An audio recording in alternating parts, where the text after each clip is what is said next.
bem-vindos, sintam-se acolhidos. Acredito que o Rafael e os demais membros de São Dom Bosco aqui presentes, aqui do CDB Brasília, espero que tenham acolhido bem a vocês. Com certeza, acredito que sim. Enfim, hoje o nosso tema é sobre busca da santidade. Mas eu gostaria, antes de mais nada, de fazer algo bastante reflexivo. Eu não quero fazer uma aula expositiva, eu quero fazer uma aula mais reflexiva, porque esse é um tema que permeia toda a nossa vida. Sem dúvida nenhuma, santidade é o que nós buscamos, é o que nós queremos e temos de ter sede e fome de santidade, de busca de santidade. Porque o que queremos um dia, se Deus quiser, é contemplar a visão beatífica de Deus, é estar na glória de Deus, contemplando a Deus face a face. Ou seja, queremos estar intimamente unidos com o nosso Senhor na vida eterna, no céu. Para tanto, a gente precisa entender o que é santidade, sem a qual ninguém verá o Senhor. Talvez a gente se pergunte, o que é santidade? Porque muito se fala a respeito do tema, verdade. Não raras vezes, nas homilias da Santa Missa, apesar de que ultimamente isso é até raro, né? Porque as pessoas estão mais preocupadas hoje com o materialismo do que com a busca da santidade, do que com a busca da vida ascética. Então, até mesmo alguns integrantes do clero, a gente vê que não mais falam de santidade. Mas, é bem verdade sim, que muitas vezes nós ouvimos sobre esse tema, sobre a importância de nós buscarmos a santidade e mais, de nós sermos santos. Mas o que é ser santo? O que é buscar a santidade? E qual é o caminho para chegar à santidade? É isso que nós muitas vezes nos perguntamos. E eu particularmente estava assistindo uma aula do Padre Paulo Ricardo. Ele deu um curso chamado Engenharia de Santidade, que é um curso esplendoroso. É um bálsamo para os nossos corações, inclusive recomendo. Eu aqui não tenho a pretensão de falar, enfim, com tanta propriedade como ele. Na verdade, eu até gostaria, mas é bem difícil, né? Até porque o Padre Paulo Ricardo é uma sumidade no assunto, uma sumidade intelectual, e ele, inclusive, na própria aula, falou que durante tanto tempo ele se perguntava sobre esse tema. Sobre o que é santidade, porque tantas pessoas falam, mas será que entendem o assunto? Será que entendem a necessidade dessa sede que nós devemos ter de santidade? E aí vem a pergunta, o que é ser santo? Quando nós olhamos para a etimologia da palavra, santos, ou então santidade, significa separado. Mas é bem verdade que os santos são aqueles que já estão contemplando a Deus face a face. Já estão, como a gente falou anteriormente, já estão na visão da glória de Deus. Ou seja, já estão no céu. Mas há pessoas que confundem santidade com salvação, que são coisas distintas. Ser santo é diferente de ser salvo. É claro que quem é santo está salvo, é salvo, sem dúvida nenhuma. Mas são coisas distintas. Até porque muitos podem ser salvos ou poderiam estar salvos, mas não necessariamente seriam santos. E aqui cabe até uma pequena digressão da salvação. O que é a salvação? A salvação que nos foi conquistada por nosso Senhor Jesus Cristo, no alto da cruz. Nosso Deus, infinito, rico em misericórdia e amor, Ele quis dar o seu Filho único, por amor a cada um de nós, por infinita misericórdia e por justiça de Deus. Nosso Senhor Jesus Cristo, Ele se fez pecado por nós, para que nós fôssemos salvos por Ele. Quando Adão e Eva pecaram no paraíso, a gente até, acho que nas últimas aulas que nós tratamos do tema, nós falamos sobre o pecado, sobre a concupiscência, sobre a nossa natureza que é adâmica, que é decaída. Ou seja, nós temos uma inclinação, uma propensão ao mal, algo que praticamente é um estímulo ao pecado. Ou seja, como se a nossa natureza de fato quisesse o pecado. Mas nós temos que lutar muitas vezes contra esse mal. Nós temos que lutar contra a raiz do nosso pecado, contra essas consequências nefastas do nosso pecado. Porque nós temos a concupiscência. E embora nós, de fato, recorramos ao batismo, tanto que quando nascemos, ou então algumas famílias um pouco mais adiante, porque eu sei que tem pessoas que acabam se convertendo muito tempo depois, mas enfim, via de regra, a criança nasce e já vai ser batizada. E por quê? Para que seja apagado o pecado original. mas remanesce a concupiscência, que é essa propensão ao mal. Então, de fato, nós precisamos lutar contra os nossos vícios, combater os nossos pecados. E temos os sacramentos para isso, os sacramentos que estão à nossa disposição, que a nossa Santa Igreja Católica coloca à nossa disposição. Eu até costumo dizer que é um legado que nosso Senhor nos deixou para a nossa santificação, para que nós pudéssemos buscar a salvação. Por quê? Porque a missão principal da igreja é a salvação das almas. A igreja, ela vive, a razão dela existir é exatamente pela salvação das almas. Foi para isso que depois que Adão e Eva pecaram no paraíso, toda natureza humana ali pecou. Porque em Adão estava consubstanciada toda a humanidade. Então, por um homem entrou o pecado, então a humanidade foi marcada com o pecado. E um homem, Cristo, novo Adão, ele expulsou o pecado do mundo. Ou seja, ele redimiu a humanidade. Ele redimiu todo o gênero humano. E de fato nos salvou. Cristo, nosso Senhor, Jesus, nosso Senhor, né? Ou seja, 100% homem, 100% Deus. Cristo, ele nos salvou. Mas o que significa isso? Salvação. Nós estamos aqui como militantes. Nós fazemos parte da igreja militante. Nós temos, na verdade, a comunhão da igreja. Uma igreja que é militante, padecente e triunfante. Nós falamos aqui uma vez também, certa aula nós falávamos sobre isso. Eu até lembro que citei o livro Militante, do Michael Voss, que inclusive reforço novamente, porque fala muito da crise entre a Amoris e a Eclésia que nós vivemos hoje. E nós precisaremos também nos debruçar sobre esse tema, sobre esse assunto mais pra frente, porque, querendo ou não, o estágio que nós vivemos de crise de fé perpassa por essa crise de igreja, crise da igreja. Aliás, não é uma crise da igreja, é uma crise que está na igreja, mas não pertence à igreja. Porque o pecado é um acidente. O pecado não está na natureza constitutiva da igreja. Pelo contrário, a igreja é santa, porque ele é corpo místico de Cristo. Cristo é a cabeça da igreja. Então, de fato, a igreja é santa, é pura, é imaculada, é a noiva do Cordeiro. E nós somos seus membros. Nós estamos aqui como igreja militante, porque queremos buscar a salvação. Mas tem também a igreja triunfante, que são os santos, que de fato já estão na glória de Deus. E a igreja padecente, que são as almas dos fiéis que padecem do purgatório. É até curioso, porque no dia 1º de novembro, está bem coladinho ali com o dia de finados. Por que está tão bem próximas as duas datas, né? Dia 1º de novembro, dia de Todos os Santos. E dia 2, dia de finados. Por quê? Para demonstrar essa comunhão da igreja. A comunhão que nós queremos também ter. Ou seja, olha que coisa curiosa e que maravilha de Deus para a nossa vida. Nós, quando celebramos o dia de Todos os Santos, ou seja, a igreja militante quer aspirar às coisas do alto. A igreja militante quer um dia chegar à igreja triunfante. Nós queremos um dia estar junto com os santos na glória de Deus. É isso que desejamos. E a igreja padecente é aquela que está no estágio de purificação, está no purgatório. Ou seja, já estão salvos, mas ainda não foram merecedores de contemplar a visão de Deus face a face. Ou seja, estarem na igreja triunfante.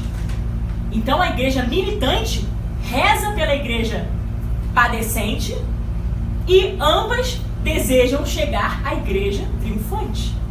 É assim que é a comunhão da igreja. Essa é a comunhão. Isso é uma grande bênção de Deus. Nós somos igreja militante. Então, nós temos que ter em mente essa diferença entre salvação e santidade. Santidade, então, nós sabemos, são aqueles que já realmente estão contemplando a Deus face a face e que já estão no céu, que já fazem jus a esse gozo celestial, essa visão beatífica de nosso Senhor Jesus Cristo, de nosso Senhor, de nosso Deus. E salvação, não. Salvação, no caso, nosso Senhor morreu por todos. Não foi para um grupo seleto. Há alguns que dizem, não, ele morreu para os judeus, para os gentios. Não, ele morreu para todos, não só para os romanos, os gentios, os judeus, para todos. A salvação é para todos. Agora, nem todos, de fato, são salvos. E por que não são? Aqui a gente tem uma ruptura. E nós precisamos falar dessa ruptura. Porque antes, quando nós tínhamos apenas a Santa Igreja Católica, porque de fato é a única igreja verdadeira, a igreja de Cristo, a igreja que Cristo deixou. Tanto que, o que Cristo falou para Pedro? Tu és pedra, e sob esta pedra edificarei a minha igreja. Então, tem uma posse. Minha igreja, um pronome possessivo. Então, é pertença, é posse, é a igreja de Cristo. Edificarei a minha igreja, e as portas do inferno não prevalecerão contra ela. O que ligados na terra será ligado no céu, o que será desligado na terra será desligado no céu. Esse é o primário perfil. Na verdade, sobre Pedro estava a sucessão apostólica, sobre Pedro, Cristo estava entregando, eu até costumo dizer, uma procuração, outorgando uma procuração. Para que tivesse, então, esse poder de representá-lo aqui na terra. Por isso nós chamamos os nossos santos padres de vigários de Cristo na terra, de representantes do nosso Senhor. E são os nossos pastores, e nós somos o seu rebanho. Nós somos esse rebanho e devemos estar muito bem nesse redil. Mas a quem nós devemos buscar? A santidade. E, mais ainda, buscar a santidade com ardor, com temor. A Igreja Católica, desde o seu primeiro século, desde quando ela foi fundada por nosso Senhor Jesus Cristo, a Igreja Católica, ela sempre foi viva, atuante. Ela sempre foi perene nessa luta pela salvação das almas. Ela sempre buscou combater o bom combate. E sempre nos deu, através do depósito do Filho, do depósito da fé, do magistério infalível da Igreja, sempre nos trouxe ensinamentos, aprendizados. Quanto que nós aprendemos da Igreja? Nós aprendemos esse caminho de santidade. Tanto que o Padre Paulo Ricardo, quando ele fala sobre engenharia da santidade, o que ele está querendo dizer? É o processo por meio do qual nós devemos buscar a santidade. Porque nós queremos chegar à santidade, mas como então? Porque falar, com todo respeito, é fácil. Mas e como é que fazemos então para buscar e ter esse ardor pela santidade? Desejando a santidade acima de tudo. O que é então a santidade? E aí nós podemos refletir sobre o que é o primeiro mandamento. Amar a Deus sobre todas as coisas. Amar a Deus sobre todas as coisas. O que significa? Será que eu teria capacidade, vou colocar em primeira pessoa, mas saibam que a gente poderia estar falando aqui, enfim, do plural. Será que eu seria capaz de morrer pelo nosso Senhor se eu estivesse sendo perseguida, açoitada, ultrajada? Será que eu teria capacidade de não renunciar à fé, mas de morrer por mártir? Será que eu teria essa capacidade? Porque muitas vezes nós professamos e confessamos com a boca. Não estou querendo dizer que, de fato, enfim, isso é algo fácil. Porque existe um amor, nós temos que ter amor ao nosso Senhor. E o temor a Deus também, que é o princípio da sabedoria. Como diz Salomão em Provérbios. O temor a Deus é o princípio da sabedoria. Nós temos que amar a Deus. Mas muitas pessoas falam, eu creio que nosso Senhor é o único e suficiente Salvador. Creio que nosso Senhor é o único. É o nosso Salvador. É o Redentor. Nós confessamos com a boca. Mas o nosso coração, será que também se prostra perante o senhorio de nosso Senhor Jesus Cristo? Será que o nosso coração, ele é tão entregue, tão despojado, a ponto de renunciar às coisas do mundo para aspirar tão somente às coisas do alto? E, nesse exemplo que eu acabei de dar, será que eu teria essa capacidade? Ou poderíamos pensar, será que cada um de nós aqui, nós teríamos capacidade de não renunciar à fé, de não renegar a nosso Senhor Jesus Cristo, se nós estivéssemos sendo duramente perseguidos, preço de sangue, como muitos mártires, não só no Oriente Médio, mas recentemente a gente viu ali no Chile, tantos países vizinhos que, de fato, quantas pessoas estão sendo perseguidas, quantos cristãos no mundo estão sendo perseguidos por causa da fé, por amor ao nosso Senhor Jesus Cristo. Mas há aqueles que de fato são mártires, têm virtudes heróicas, que morrem para não renunciarem ao nosso Senhor. Mas há outros que não têm essas virtudes heróicas, ou que não as buscam, e acabam renunciando.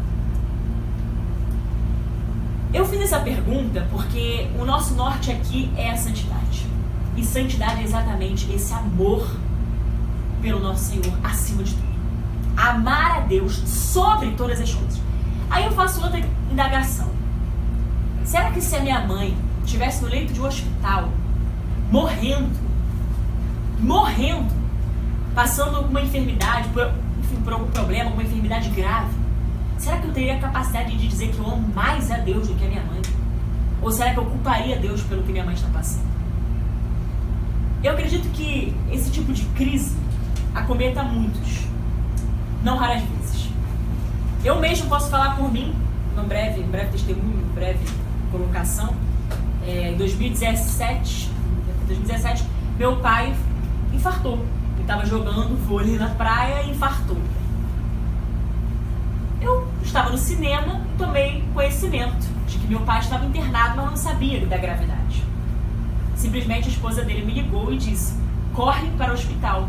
Seu pai teve um princípio de infarto, mas não relatou sobre a gravidade. Claro que eu não sou boba nem nada. Corri para o hospital já imaginando alguma coisa grave. Estava em coma. Ele ficou 25 dias internado. Meu pai estava absolutamente saudável, aparentemente saudável, estava bem, jogando vôlei na praia e, com toda, perdão a expressão, do nada, praticamente isso, né? Do nada, infartou. Meu pai, na verdade, praticamente morreu e ressuscitou. Por que eu falo isso? Porque o médico falou, estava desenganado. O médico falou pra mim: olha, seu pai, se sobreviver, vai sobreviver com sequelas gravíssimas neurológicas, porque ele ficou muito tempo com, como é que chama? Sem respirar, né? Sem oxigenação do cérebro. Ele teve 2 mortes súbitas. Por que eu tô contando essa história pra vocês? Alguns aqui já até sabem. Porque pra mim foi, de fato, um baque. Só aquela história do meu pai tava bem e daqui a pouco ele poderia ter morrido. Enfim, morte súbita. Como é que funciona a nossa vida? A gente está caminhando, a gente busca esse processo de santidade, mas algo pode acontecer que a gente pode de fato morrer. E quando a gente morrer, o que vai acontecer com a gente? A morte é a porta de entrada para a vida eterna, sem dúvida. A gente precisa morrer para aspirar, para de fato conquistar essa vida eterna. Mas e o que vai acontecer com a minha vida?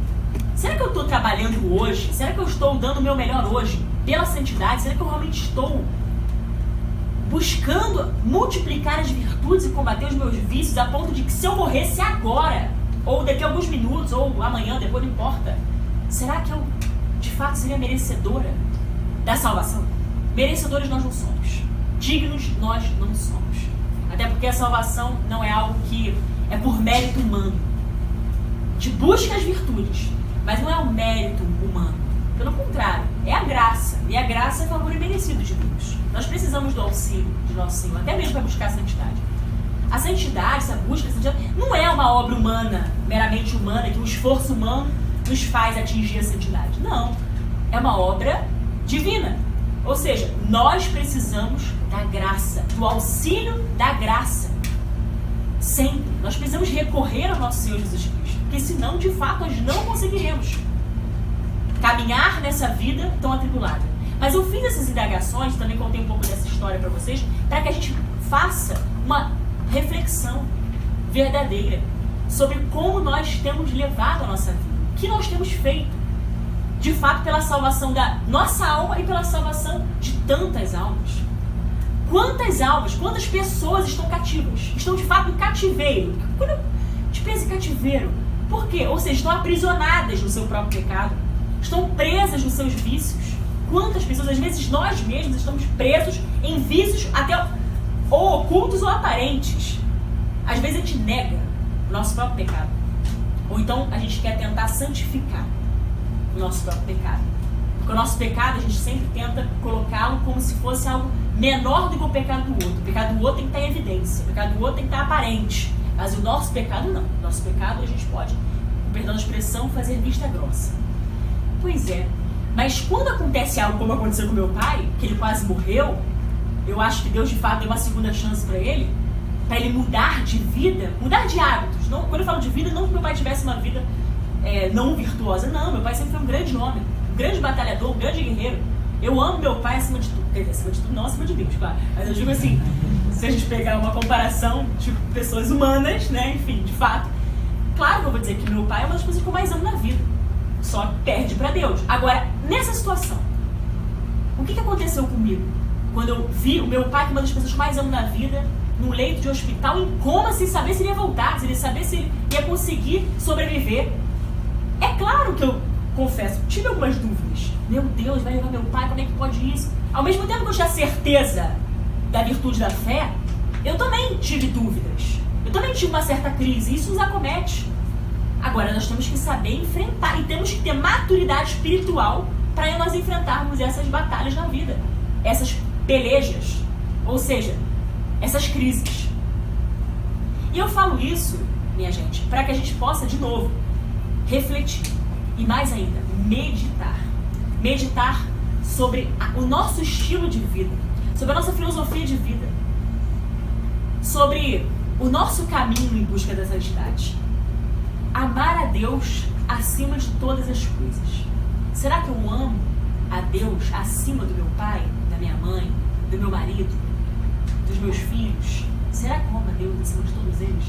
Será que se Deus tirasse, recolhesse a todas as pessoas que eu mais amo na vida, será que eu permaneceria amando nosso Senhor acima de tudo?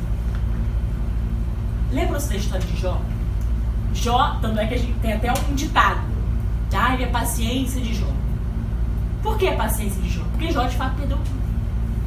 Mas, apesar de ter perdido tudo, ele precisava ter um coração temente a Deus. Será que nós temos esse coração temente a Deus ou será que é apenas fácil falar? E tudo que eu falo pra vocês volta pra mim em primeiro lugar. É um espelho. Volta pra mim, porque como eu digo sempre, o primeiro o ouvido mais próximo da minha boca é o meu. Então eu preciso ouvir em primeiro lugar o que eu estou dizendo e essas palavras precisam ganhar eco no meu coração para que produzam frutos. Porque é isso. Plantar sementes e produzir frutos. Nós temos que ser semeadores, sim, da evangelização, semeadores da verdade, a verdade que liberta, para que possamos produzir bons frutos, frutos de santidade, frutos de conversão. Antes de ser santidade, tem que ser frutos de conversão. Mas precisamos, sim, nos confrontar com essa pergunta sobre o amor a Deus. Se nós amamos a Deus acima de tudo. Ou se nós, de alguma forma, vez ou outra, elegemos alguém, alguma pessoa ou alguma coisa para que nós coloquemos no lugar de Deus. Isso seria uma idolatria. Se a gente pega uma coisa, uma pessoa e coloca no lugar de Deus, isso é idolatria. Muitas vezes nós idolatramos esse aparelhinho aqui e nem percebemos. E falo isso com muita propriedade porque muitas vezes eu mesma tenho que me desintoxicar. Eu mesma às vezes quero jogar jogar pela janela o celular. E por quê? Porque a gente fica full time. Parece que o nosso trabalho depende do celular. No nosso dia a dia. Eu não consigo sair de casa sem o celular, porque, meu Deus, vai acontecer. O mundo vai acabar. Isso aqui parece que é parte do nosso corpo. Meu braço, enfim, é parte integrante do meu corpo, o celular. E eu acredito que muitas pessoas passem por esse grande mal também, padeçam desse mal. A gente acaba ficando muito apegado a esses aspectos materiais, enfim. Eu estou citando o aparelho celular, poderia citar outros exemplos. Ou então a gente poderia ser tão apegado a alguém a ponto de eu não consigo viver sem fulano. Eu não consigo viver sem meu pai, eu não consigo viver sem meu marido. Pois é, a gente está tirando Deus do seu lugar de destaque. Buscar a Deus e a sua justiça em primeiro lugar. E todas as demais coisas lhe serão acrescentadas. Mas o que é buscar a Deus em primeiro lugar? É colocar Deus, de fato, como prioridade na nossa vida. É colocar Deus como primeiro lugar de destaque, luz neon. E as demais coisas, sim, serão acrescentadas. Então eu preciso colocar Deus acima, de verdade, da minha casa, da minha vida, da minha família, enfim. Eu preciso buscar essa vida ascética. Para ter santidade, ou melhor, para buscar a santidade, nós precisamos intimamente buscar também essa vida ascética, porque elas estão acopladas. A busca pela santidade, ela está associada à busca pela vida ascética. A busca por essas virtudes, pelas coisas do alto, aspirar essas coisas do alto. E como havíamos mencionado, que é diferente da salvação. Muitos provavelmente serão salvos, sim, mas poderão estar no purgatório. Quem está no purgatório já está salvo, mas ainda não, digamos assim, não foi merecedor de contemplar a visão beatífica de Deus. Então, estar no purgatório é aquele estágio de purificação. Porque ainda é basicamente um aprendizado aí do purgatório. Você ainda não sabe amar a Deus sobre todas as coisas. Você ainda não aprendeu a amar a Deus sobre todas as coisas. Então, o seu lugar, nesse primeiro momento, tem que ser o purgatório. Isso é salvação, que foi conquistada por Nosso Senhor na cruz. Que, aliás, nos foi dada por graça de Deus, do alto da cruz. Diferente da santidade. Que poucos, de fato, são santos.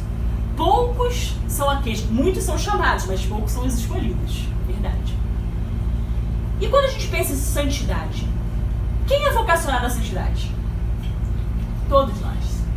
A vocação à santidade é universal. Ou seja, todos são chamados à santidade. Não há distinção, não há acepção de pessoas. Todos nós somos chamados, somos vocacionados. Agora, aqueles que realmente vivem esse processo da engenharia da santidade, processo por meio do qual de fato se busca a salvação, a santidade, aí esses são poucos. Por isso, essa máxima do Evangelho, né? Muitos são chamados e poucos escolhidos. E por que também? Porque a porta, ela é muito estreita. A porta é estreita, a porta que conduz à vida é estreita. Às vezes a gente vai querer uma porta muito larga. Seria até bom que todos passassem por essa porta. Mas existe esse caminho que é mais árduo, que depende muito mais também do nosso esforço, mas do tanto que nós recorremos à graça. Porque é a mesma proporção. E quando pensamos na santidade, eu lembro que agora há pouco eu falava para vocês sobre a igreja. A igreja que nos foi deixada por nosso Senhor Jesus Cristo. A igreja que é o corpo místico de nosso Senhor. Cristo nos deixou a igreja para que nós pudéssemos aprender esse caminho através da igreja. Extra cátedra ou extra eclésia nulla salvus. Fora da igreja não há salvação.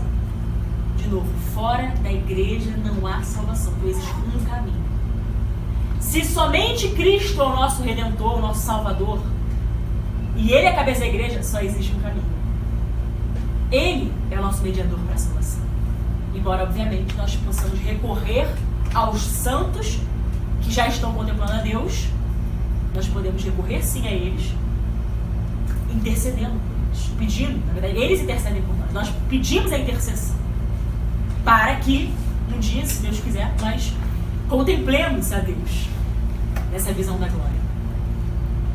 Mas, nesse legado, nessa missão que a igreja tem, durante tanto tempo, desde o seu primeiro século, enfim, desde a sua fundação, muitas foram as heresias que se levantaram contra a igreja. Ou melhor, que tentaram se infiltrar na igreja, tentaram destruir a igreja de fora para dentro.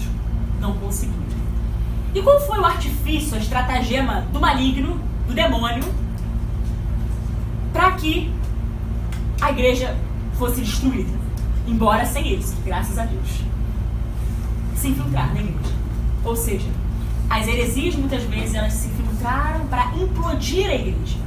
A gente tem um exemplo claro disso na teologia da libertação, que é uma das heresias mais recentes que nós temos. Os expoentes como Leonardo Boff, Gustavo de Gutierrez, enfim, nós sabemos o objetivo da teologia da libertação. É a imanentização da fé, é tudo materialista. Ah, é a preocupação com os pobres? Será que é a preocupação com os pobres ou será que é a instrumentalização dos pobres? Porque existe um termo que eu particularmente gosto muito de estudar, a doutrina social da igreja. E dentro da doutrina social da igreja, no seu compêndio, existe um princípio chamado princípio da opção preferencial dos pobres. Aí eu questiono. Não questionando a igreja, pelo amor de Deus, não é isso. Mas eu questiono. Cristo, ele tem um olhar especial pelos pobres ou ele, de fato, olha para todos nós e nos exorta para que nós tenhamos um coração verdadeiramente pobre em espírito, diferente de pobre de espírito? Aí sim. Mas em termos materiais, Cristo não faz acepção de pessoas. Ele olha para aquele jovem rico, ele olha, enfim, para humilde pecadora, ou então a viúva, a mulher que só tinha 2 moedinhas. Ele olha com o mesmo amor, com a mesma misericórdia. Então, na verdade, não é o dinheiro que é o problema. O problema é se o dinheiro governa as nossas ações. O problema é se o dinheiro governa a nossa vida. Nós não podemos servir a dois senhores. Então nós temos que ter esse cuidado, porque o que faz a teologia da libertação? Sequestra um discurso que era da igreja, manipula esse discurso semanticamente e nos faz crer que eles estão certos, porque quem não tem esse olhar, que não é preferencial, mas é exclusivo, que eles fazem esse olhar exclusivo, quem não faz isso realmente não é digno. Então, na verdade, o que faz a teologia da libertação que é uma heresia? Por que é uma heresia? Porque deturpa uma parte essencial da fé, relativizando-a. Então, tira uma parte essencial da fé e relativiza. São 3 feridas da unidade da igreja. A heresia, a apostasia, que é a negação da fé, o abandono da fé, e o cisma, que é a insubordinação à autoridade petrina, ou seja, a autoridade, perdão, o sucessor de Pedro, né, que no caso é o Santo Padre. Então, uma insubordinação ao Papa. Isso seria um cisma. Nós temos essas 3 formas que ferem a unidade da igreja, a igreja que é una, santa, católica e apostólica. Mas por que eu estou falando tudo isso? Por um simples fato de que nós precisamos compreender essas pequenas coisas, que são pequenos detalhes. A heresia da teologia da libertação, que se infiltrou na igreja travestido de coisa boa, nós sabemos que não é nada de coisa boa, pelo contrário, o dogma do marxismo cultural. O objetivo deles não era outro, senão desvirtuar-se, imanentizar, criar esse materialismo que, no fundo, essencialmente é um ateísmo. Porque é um culto ou a si mesmo ou ao próprio pobre. Coloca o pobre no lugar de Deus. Isso é uma idolatria. Isso é um problema sério, isso é grave, precisa ser combatido. Todas as heresias ao longo da história da igreja foram combatidas por santos. E aqui, fazendo uma retrospectiva breve sobre a nossa história da igreja, uma das primeiras heresias que nós temos foi a heresia que nós tivemos, na verdade, e ainda temos, porque infelizmente hoje nós ainda temos algumas sequelas dela. O gnosticismo. Santo Irineu de Lyon se levantou para combater essa heresia. Depois, do século IV, por exemplo, nós tivemos o arianismo, que se negava a divindade de Cristo. Cristo é 100% homem e 100% Deus. Então se negava a divindade de Cristo. E Santo Atanásio, o estandarte da ortodoxia, ele se levantou para combater praticamente sozinho essa heresia, para que não deixasse. E de fato a gente tinha e tem essa promessa de que as portas do inferno não prevalecerão sobre ela. Agora, o que é não prevalecer? Significa que a gente não vai passar por tribulação? Claro que vai passar. Inclusive, no Catecismo da Igreja Católica, na parte final, deixa-se claro que a igreja passará por uma grande tribulação. O clero perderá a fé. Muitos integrantes apostatarão. Nós estamos vendo isso dia após dia. Parece que existe uma tibieza no seio da igreja de uma forma nunca antes vista. Nós vemos uma mornidão nunca antes vista. Mornidão essa que tem levado a muitos a apostatarem em si. O livro do Michael Voris, o militante, ele fala algo que eu achei muito interessante, que foi o seguinte: ele diz que a mornidão ela é pior do que, por exemplo, aquele que milita contra a igreja.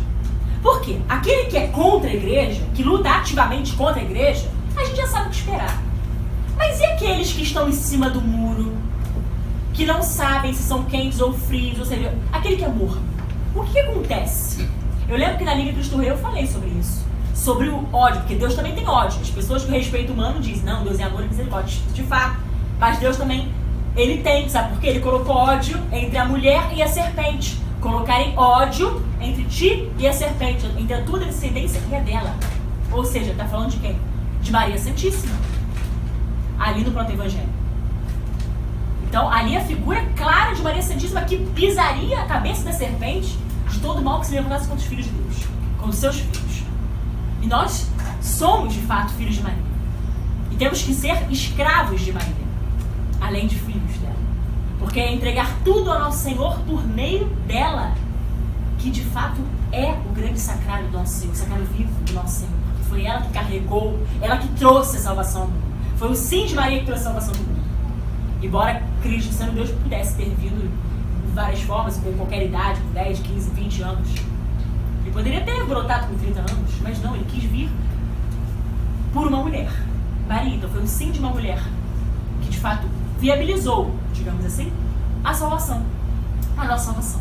Então foi ela que sacrificou vivo. Foi ela a esposa do Espírito Santo. Então, quando nós pensamos nisso, a gente vê a história da igreja, a gente olha para a história da igreja, a gente vê as heresias, os santos que se levantaram ao longo da história da igreja para combater esse bom combate da fé e para que ninguém esmorecesse. Século IV, nós já falamos, aí depois mais adiante vou dar um salto. Século XVI.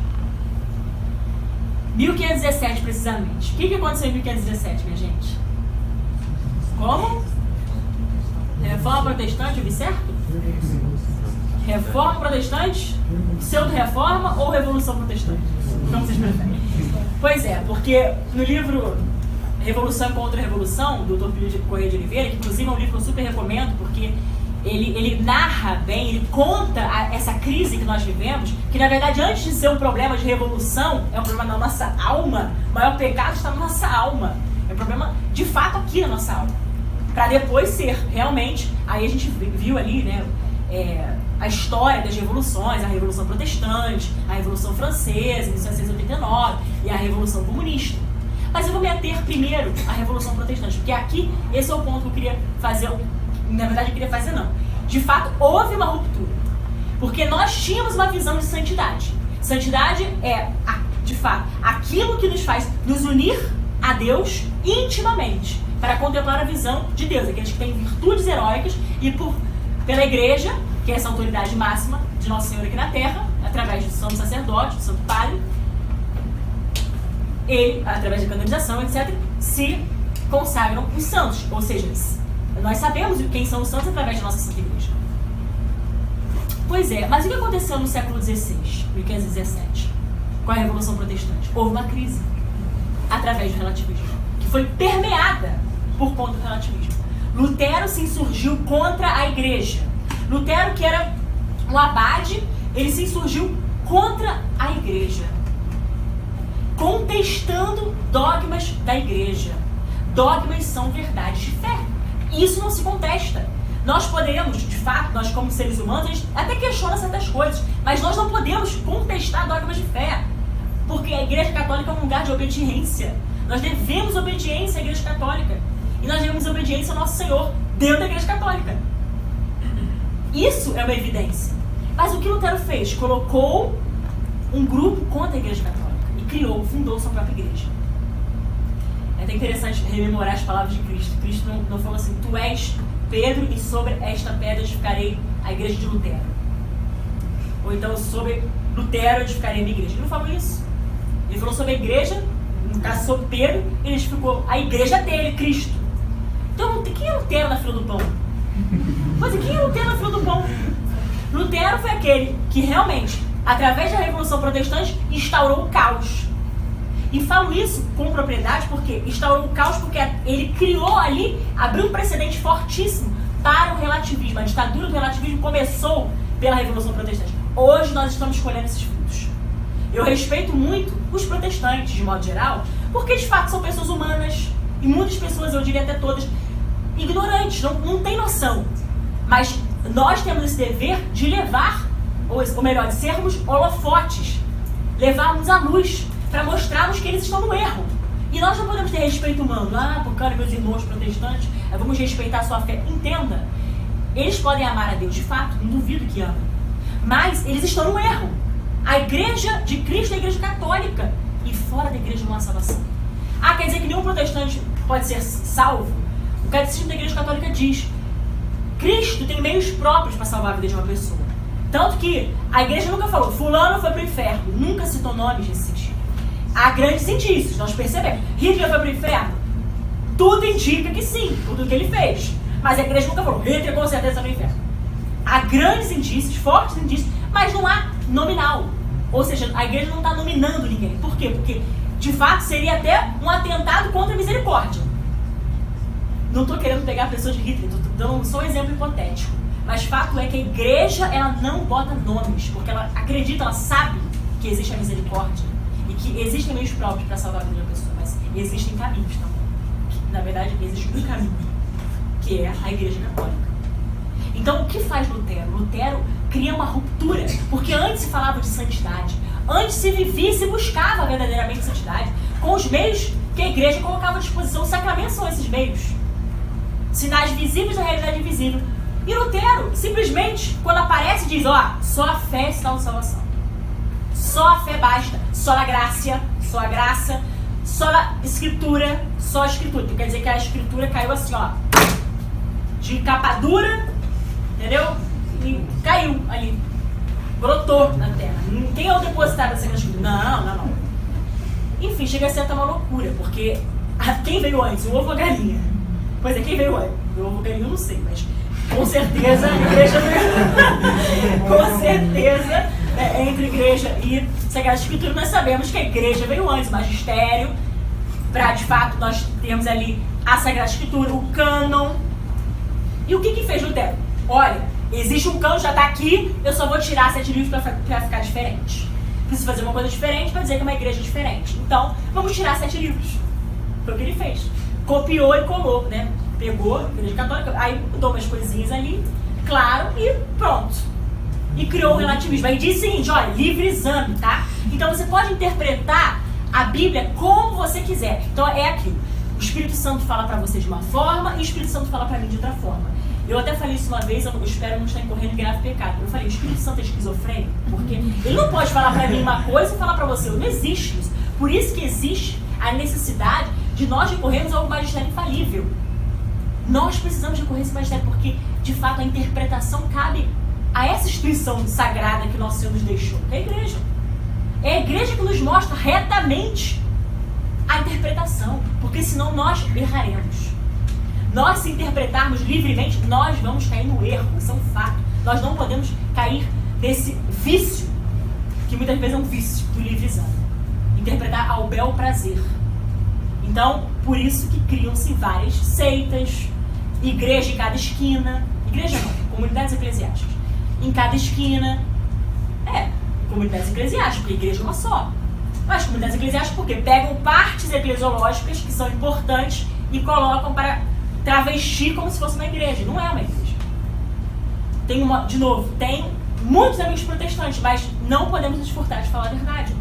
Podemos falar com caridade, inclusive. Devemos falar com caridade, com amor, mas sempre ansiando pela salvação daquela alma. Ou seja, sempre querendo a conversão, porque senão nós não temos erro. São José Maria Escrivá já falava sobre isso. Ele falava, olha, o que é ter zelo? Porque às vezes a gente cai naquele outro respeito humano. Meu Deus, mas a gente quer ou não quer a conversão daquela pessoa que a gente ama? A gente quer a conversão, mas não, eu respeito essa religião, todas as religiões são boas. Não é verdade. Não vamos cair nessa falácia. Se nós temos zelo, se nós amamos, se o zelo da casa de Deus nos consome, se o zelo por essa casa, nós sermos católicos, nos consome, então nós temos que querer, olha isso, temos que querer, foi péssimo, mas devemos mesmo querer converter a todos, sem distinção. E eu falo como apologeta? Falo como apologeta, uma defensora da fé. Mas antes disso, eu falo como uma católica que entende o que é a igreja. E para que existe a igreja? Para isso, o verdadeiro amor é aquele que, de fato, leva à verdade. Eu sei que às vezes é muito difícil dentro da nossa própria casa, nós talvez possamos residir, enfim, sob o teto de pessoas de religiões diversas. Mas nós não podemos nos furtar de pouquinho em pouquinho semeando a verdade, porque alguma hora aquela sementinha vai germinar e vai produzir bons frutos. Mas nosso papel é isso, é buscar a santidade e buscar a salvação das almas. Que esse é o papel da igreja, a missão principal da igreja. E Lutero rompeu com isso, porque disse que apenas valia a salvação. O que é ser santo para um protestante? O protestante não fala, eu quero ser santo, tem uma música, eu quero ser santo, eu quero ser santo. Amém, queremos ser santos. Mas, na verdade, eles não têm essa visão de santidade que nós temos. Pelo contrário, para eles é o seguinte, uma vez salvo, para sempre salvo. Aí existe uma dicotomia entre Lutero, não é bem uma dicotomia, mas Lutero e Calvino. Calvino operacionalizou, dogmatizou o que Lutero já falava. Então, Lutero já dizia, a fé é sinal de salvação. E aí vem Calvino, e apresenta, né, não bem contrapondo, mas a operacionalização daquilo que Lutero já pregava, que era em confronto à Igreja Católica. E aí ele desqualifica a própria santidade. Tanto que, desde do século XVI para cá, houve uma mornidão sobre a santidade. Muitas pessoas falam de santidade, mas será que buscam? Pararam, talvez, de buscar com vigor espiritual, com avidez, justamente por causa disso, da sequela protestante. Porque o protestantismo trouxe uma certa... trouxe um relativismo grande, relativismo moral, inclusive. O que é pecado, o que não é pecado? Depende. Ah, não, isso aqui é pecado, isso aqui não é pecado. Não. Quer ver uma coisa? Divórcio, para católico, é negociável? É pecado ou não é pecado? É pecado. Claro que é pecado, casamento é indissolúvel. Mas inúmeras igrejas protestantes, inúmeras comunidades eclesiásticas protestantes estão aí legitimando o divórcio. Homossexual. Enfim, casamento, né? Nem casamento, mas enfim, uma união de pessoas do mesmo sexo. Para nós católicos, não do que é homofóbico. Gente, olha só, eu já falei sobre isso aqui e reitero. Essa questão da homofobia. Veja, em primeiro lugar, nós temos que ter respeito por todas as pessoas, mas pecado sempre vai ser pecado. Não vamos santificar uma por pecado, nem o nosso nem o de ninguém. Pecado é sempre pecado. Então, é claro que pessoas do mesmo sexo que habitam sobre o mesmo, que coabitam, isso é um atentado à lei natural. Casamento é uma lei natural, é um direito natural. Então, é um atentado. Para nós, isso não é negociável. Sempre vai ser pecado, mas diferente em outras religiões.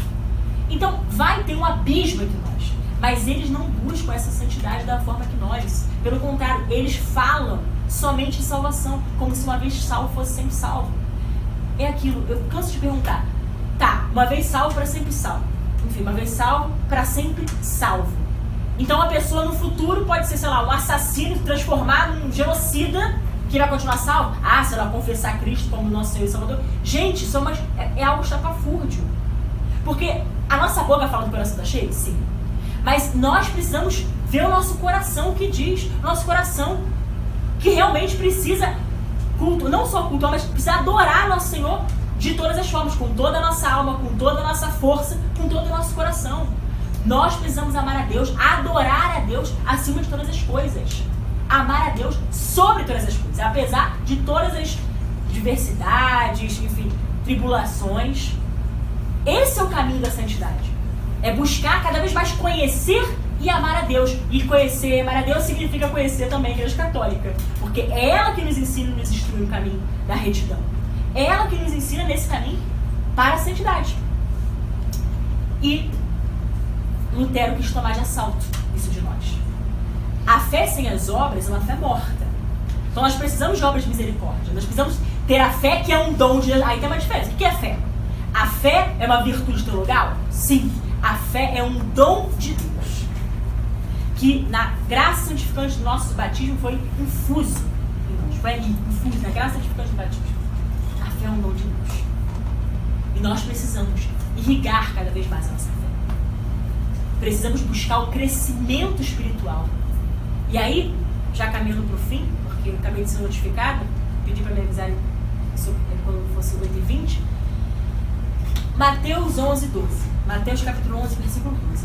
O reino dos céus é arrebatado à força. Em outras palavras, o reino dos céus é dos violentos. Para os adeptos do respeito humano, vão achar que essa frase é absurda. Como assim? Está estimulando a violência? Não entenderam nada. O que significa que o reino dos céus é dos violentos? Nós temos que ser nós temos que ser violentos em busca, sim, da santidade e da salvação. Temos que ser. De que modo? Porque isso, na verdade, para nós é um ato até de esperança, eu diria. O reino dos céus é dos violentos. É um ato de esperança, sim. Buscar a virtude da fé. Por quê? Porque nós não podemos deixar o reino dos céus ser tomado de assalto. Nós temos que lutar, nós temos que ser aguerridos pela santidade. A exemplo desses santos e mártires que eu citei anteriormente. Eu poderia ter citado de forma mais esmiuçada, poderia ter citado São João Bosco, que lutou contra o protestantismo, São Padre Pio, que lutou também, inclusive falava que, da mesma forma que a Igreja Católica tem, né, um autor sobrenatural, que lógico é nosso Senhor Jesus Cristo, também tem a igreja protestante. A diferença é que Satanás, né? Não sou eu que estou falando, não. Estou só parafraseando Padre Pio, São Padre Pio. Então ele foi aguerrido, por quê? Porque ele queria combater e extirpar as heresias dentro da igreja. E as heresias de fora, de dentro, do lado, enfim. Essas heresias não podem sobreviver. Para isso nós precisamos combater o bom combate e entender o que significa combater o bom combate. Não significa, olha, você vai ganhar todas as batalhas. Você vai ser vitorioso em todas as suas lutas. Não significa isso. Combater é guerrear, é lutar, é, de fato, buscar esse reino dos céus com violência. A violência no sentido, de fato, de ser aguerrido, de se revestir da armadura de Deus, de ter esse temor de Deus, de estar revestido da armadura de modo que a gente esteja revestido da couraça da justiça, do capacete da salvação, o escudo da fé, a espada que é a palavra de Deus, os pés firmados e calcados para que possa anunciar o evangelho da paz. Isso é a armadura do cristão. Efésios 6, versículo 10 seguinte. É assim que nós vamos combater o bom combate. Não é achando que nós temos forças humanas capazes de enfrentar qualquer batalha. Não, até porque nossa guerra antes é cultural e espiritual. Então, antes mesmo de pensar, por exemplo, no combate à ideologia de gênero, do aborto, de fato, eu ouso dizer, isso é o império da cultura da morte que é comandado por Satanás. Falei isso hoje na frente parlamentar, no lançamento da frente, da qual eu sou presidente. O império, essa cultura da morte, esse império da morte é comandado por Satanás. Satanás está colocando seus asséculos para minar. E para, mais ainda, mais do que minar, para tentar nos trazer uma certa apatia. Para tentar nos neutralizar. Por isso que a mornidão, eu diria que é o pior pecado da igreja hoje. A nossa crise de fé, que é oriunda assim, de uma crise de identidade. Quem teve a oportunidade de ir para a Liga Cristo Rei, Padre Gabriel Vilaverde, fez uma palestra esplêndida, irretocável. Ele falava, a crise de fé vem da crise de identidade. Na verdade, a igreja em crise de identidade, obviamente, não tem como gerar outro resultado senão uma crise de fé. Qual é o DNA da igreja, meu Deus? O DNA da igreja, a identidade da igreja católica é uma igreja, de fato, de santos, é composta de santos e mártires, pessoas que não temeram, que não tiveram medo de perder suas vidas para salvar almas. Mas mesmo que tivesse que deixar o seu pai, sua mãe, sua família, para seguir o nosso Senhor, para não renunciar à fé, essas pessoas estavam lá, viver esse martírio. Isso é busca da santidade. A engenharia da santidade tem um caminho que é árduo, que começa pela confissão. E confissão, por um motivo muito simples. O que é confissão? Tem um amigo que fala que é o chuveiro espiritual. Eu acho até curioso esse termo. Chuveiro espiritual. Porque, obviamente, nós primeiro precisamos passar pela aflição e pela contrição. Nós primeiro precisamos ter aquele arrependimento genuíno, verdadeiro. Aí nós recorremos ao santo, ao Padre, na verdade, que é, de fato, o persona Christi, representa a pessoa de Cristo ali, é o próprio Cristo que está nos recebendo, que está ouvindo não só nossas lamúrias, mas os nossos pecados. E a partir daquele momento, não é um complexo de culpa, como muitas pessoas dizem, aqueles que são contra a nossa fé, são os inimigos da nossa fé, dizem, pra que eu vou confessar se é um complexo de culpa? Praticamente não tem silício, mas, gente, não é isso. O sacramento, na verdade, foi algo que nosso Senhor nos colocou à nossa disposição para esse processo de santificação. E sim, por que não dizer de purificação? Ainda que tenhamos que passar sim pelo martírio. Alguns passam mais rápido, outros menos. Mas, verdade seja dita, todos nós passaremos pelo martírio. Às vezes, o meu martírio pode ser, sei lá, incruento. A perseguição, seja ela ostensiva, seja ela mais tímida, isso também, querendo ou não, é um martírio. Os cristãos, de modo geral, estão passando por uma perseguição, que eu digo que é ostensiva. Quando o Porta dos Fundos faz aquela como é que eu vou dizer? Enfim, eu não sei nem como nominar. Eu não sei nem como nominar. Aquela porcaria, perdão a expressão, daquele vídeo, que é totalmente uma chincalha à nossa fé católica, colocando Jesus como homossexual, enfim, tantos tantos outros ultrajes em um só vídeo, uma coisa absurda. Nós temos que ouvir calados, ver, assistir de camarote. É o que eu sempre falo. Se for pra isso, vamos voltar para as catacumbas. A gente pode voltar para casa, dormir e esperar o apocalipse chegar. Que na verdade já chegou, né? Acredito que já tenha chegado. Mas vejam, a gente precisa se despertar. O apóstolo São Paulo, em Gálatas 5, se não me engano, ele fala: desperta tu que dormes, levanta-te dentre os mortos. Mas eu diria até que poderíamos dizer mortos, porque hoje em dia existe uma morridão grande. Pois é, desperta tu que dormes. Nós muitas vezes estamos dormindo em berço esplêndido, vendo a nossa fé ser ultrajada, chincalhada e nada fazemos. E aí é muito fácil, aqui, enfim, apenas uma colocação, é muito fácil às vezes, fulano tem obrigação de fazer, olha, você que é deputada tem obrigação de fazer. Todos temos obrigação de fazer. Tudo bem, por eu representar parcela da população brasileira, de fato, tem obrigação moral mesmo, mas todos nós temos obrigação. O que a gente pode fazer no caso dele? Notícia é crime, temos que processar. Todos nós fomos afetados, milhões de brasileiros foram afetados por esse absurdo, que é uma afronta. Isso não é uma perseguição? Isso não é um martírio incruento? É claro que é. Então nós precisamos entender que o reino dos céus ele será arrebatado à força. Então que tenhamos essa força para arrebatar o reino dos céus. E não nos acovardemos para isso. Que nós não nos acovardemos diante dessas grandes tribulações que nós passamos, que é a nossa fé.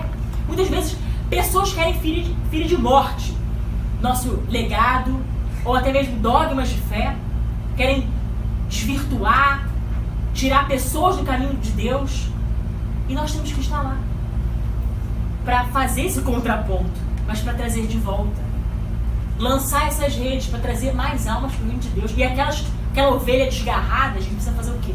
Fazê-las retornarem. Fazer as ovelhas desgarradas retornarem para o redil. Às vezes nós conhecemos. Acredito que aqui, quantos de nós não conhecem ovelhas desgarradas?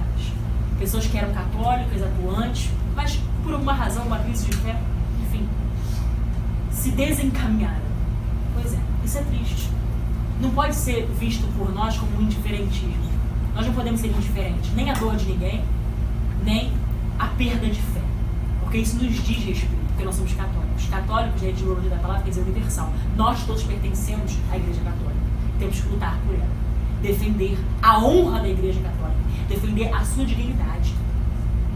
Quando existem missas afro, ou sei lá o quê, isso também é um chincalhe. Eu acho chincalhe sim, é sacrilégio. Alguns dizem abuso de tudo. Abuso de tudo, eu acho até que é eufemismo para chincalhe, para sacrilégio. Mas é, porque nosso Senhor está lá. A missa é o Apocalipse. A missa é o santo sacrifício do Cordeiro. Então ninguém pode entrar rebolando, pulando, dançando capoeira, jogando capoeira, enfim. Claro que não. Isso também tem que ser visto por nós com atenção. Nós não podemos nos fazer alheios a tudo que está acontecendo. E quando eu falo que nós temos que guerrear, que combater o bom combate, sermos soldados desse exército de Cristo Rei, significa que nós precisamos sair da nossa mornidão, romper com a nossa mornidão. Porque o morno, Deus vomita. Cospe para algumas traduções, mas eu prefiro Deus vomita, porque demonstra o grau, né, de repulsa. Ele vomita. E aqui eu vou finalizar, né, dizendo que não existe santidade, ninguém na verdade chegará à santidade se não rezar, se não colocar a oração em primeiro lugar, a vida espiritual, até antes do que a vida intelectual. A vida intelectual de fato é muito importante, conhecimento, mas temos que tomar um cuidado para a vida intelectual também não ser uma idolatria para nós. Nós temos que tomar cuidado para a gente não colocar a vida intelectual acima de todas as coisas, acima até, quem sabe, indiretamente ou inconscientemente, do que o nosso próprio Deus. A vida intelectual precisa ser regada pela vida espiritual. A vida cética, a vida espiritual vem antes. A vida espiritual, ela precisa vir antes. Esse compromisso com a fé, esse compromisso, esse comprometimento que nós temos com a palavra, conhecimento mesmo. Por que não fazer Alexio Divina? Eu sei que às vezes é muito difícil por conta do tempo, mas que a heresia do ativismo não nos sequestre. A Alma do Apostolado fala muito sobre isso. Esse livro gritou comigo. Parece até que o autor estava gritando comigo. Eu falei, glória a Deus, estava gritando comigo. Pois é. Por quê? Porque, de fato, muitas vezes nós padecemos desse mal. Heresia do ativismo. A gente não tem tempo para nada. Não tem tempo nem para respirar, o que dirá para rezar. Como é que eu quero ser santa se eu não rezo? Como é que eu quero ser santa se eu não rezo o terço, se eu não busco, de fato? Então, para buscar com ardor e com tremor, com temor e tremor pela nossa salvação, como diz o apóstolo São Paulo, nós precisamos colocar o joelho no chão, colocar o joelho no chão e rezar muito. Rezar pela nossa conversão diária, pela conversão dos pecadores e pela salvação nossa e de todas as pessoas que estão cativas, enfim, que não conhecem a Deus e por isso não amam a Deus. Ou até se colocam como inimigas de Deus. Mas, muitas vezes, pelo próprio desconhecimento. Né? Então, muitos se perdem pelo desconhecimento, pela falta de conhecimento, como diz o profeta Oséias. E aqui eu finalizo conclamando a vocês a intensificar as orações. Ainda que muitas vezes seja difícil por conta do tempo, mas vejam, o tempo tem que ser uma ferramenta para nós, em busca da nossa santificação. O que eu quero dizer? A gente tem que usar o tempo a nosso favor e não colocá-lo contra nós. Nós precisamos colocar a Deus em primeiro lugar e a oração em primeiro lugar. E assim, a oração, a vida cética, a vida espiritual, a busca incessante pela santidade, exemplo daqueles santos e mártires, isso vai ligar toda a nossa vida, a vida intelectual e até mesmo a apologética. A gente vai aprender a ser um bom apologeta, a ser um bom defensor, um exímio defensor da fé católica, se a gente primeiro entender o que é a fé. Entender o que é amar a Deus acima de todas as coisas. Acima da família, acima, enfim, do casamento, acima de qualquer coisa. Verdadeiramente acima de qualquer coisa. É isso, meus queridos. São 8h30, eu precisarei encerrar, porque realmente hoje eu não vou poder me atrasar. Deus abençoe. Viva Cristo Rei. Viva!